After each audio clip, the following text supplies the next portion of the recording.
My dear students, it is very much important that who would attend the employee orientation program.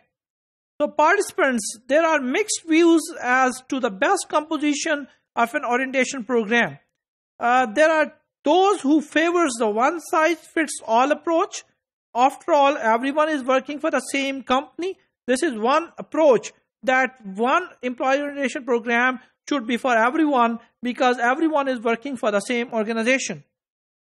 And there is another contrasting view. Others prefer to have one program for a managerial employees and another program for a non-managerial employees. This is also very logical and rational. This is typically done when there is a substantial difference in the specific information offered to managerial employees and specific information offered to a non-managerial employees, because there are some information which are only for the managerial employees and there are some information which are only specific to the non-managerial employees. In such cases, two different employee orientation programs can be preferred. But if there are no such kind of distinction available in the new hires, then it is better to have a one orientation program for everyone because everyone is working for the same organization. Such as the managerial benefits and policies pertaining to executives are different. Still, other companies separate employees new to the workforce from those with a prior workforce, with a work experience. So there are two employees, new employees who have a previous experience.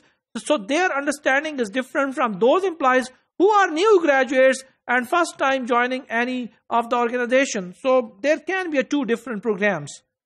The former group usually consists of new graduates needing help in making the transition from academics to the business world, because this is a transition phase when the new graduates are entering into the professional world. They are considering themselves to be the part of a corporate world. So at such kind of a situation, their orientation program may be different from those people who have a good experience in the past as well.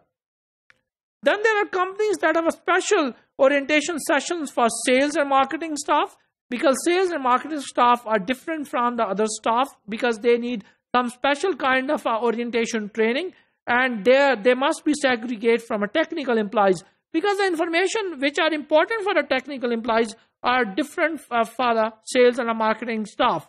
So two different sessions can be conducted, one for the sales and marketing staff, other for the technical staff. Conducting separate sessions for the employees with a disability is an ill advice. So make every effort instead to provide suitable accommodations for their disabilities, while orientation programs are designed with the new employees in mind, considering inviting existing staff to attend as well. So employee orientation program is not only for the new employee. When there are employee orientation programs for the new employees, it is a good idea to invite the existing employees of the organization. Why it is important? A refresher on such matters as corporate goals and standards of performance can prove to be useful to all employees. So the existing employees can consider these information once again. It would be a sort of a refresher program for them.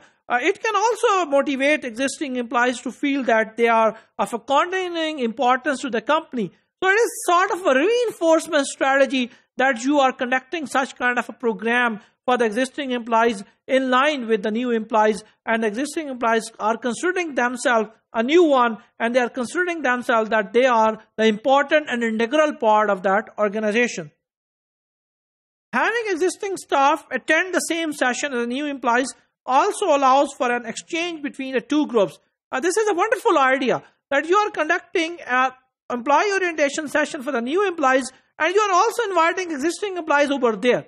It would help them to keep aligned with themselves. It would help them to interact with each other. And once they would interact, they would share their experiences. They would share their point of view. And that would help new employees to be the part of an organization in a more efficient and a speedy way.